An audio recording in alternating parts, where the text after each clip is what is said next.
Good morning, and thank you for attending the Patriots Day Remembrance Ceremony. I'm sure, if not all of you, most of you remember exactly where you were that day on Tuesday, September 11th, 2001. I was a sergeant in the United States Army stuck in a small barracks room in the Republic of South Korea preparing for a 30-day training exercise, one in which I thought it might be my last as I was entering the last few months of my service. I was packing my gear at the time, which would have been September 12th, as we were ahead, which is about 8:45 September 11th back here in the States. I looked up to a little TV in my room that only had 3 channels on it. The program changed and showed a plane crashing into a building, which in a few moments later I realized the United States was under attack.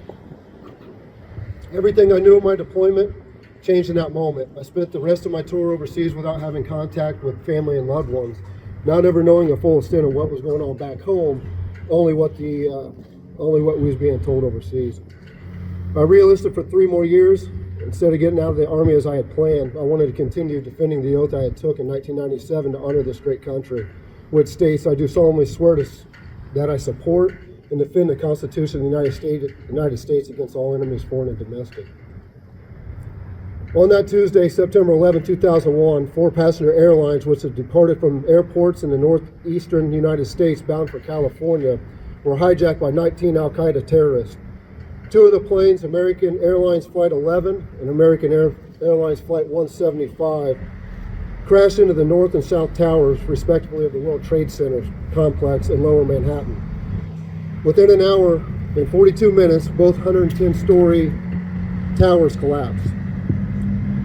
Debris and the resulting fires caused a partial or complete collapse of all other buildings in the Trade Center complex, including the 47-story 7 World Trade Center tower, as well as significant damage to 10 other large surrounding structures. A 3rd plane, American Airlines Flight 77, was crashed into the Pentagon, the headquarters of the U.S. Department of Defense, Arlington County, Virginia, which led to a partial collapse of the building's west side. I spent 3 years watching a flag draped over that building after I re-enlisted at the Pentagon. The 4th plane, United States Flight 93, was initially flown towards Washington, D.C., but crashed into a field in Stony Creek Township, Pennsylvania, after the passengers attempted to take back the flight. There are many stories and there are many final words from 9/11. Some of them heroic, most of them pretty sad.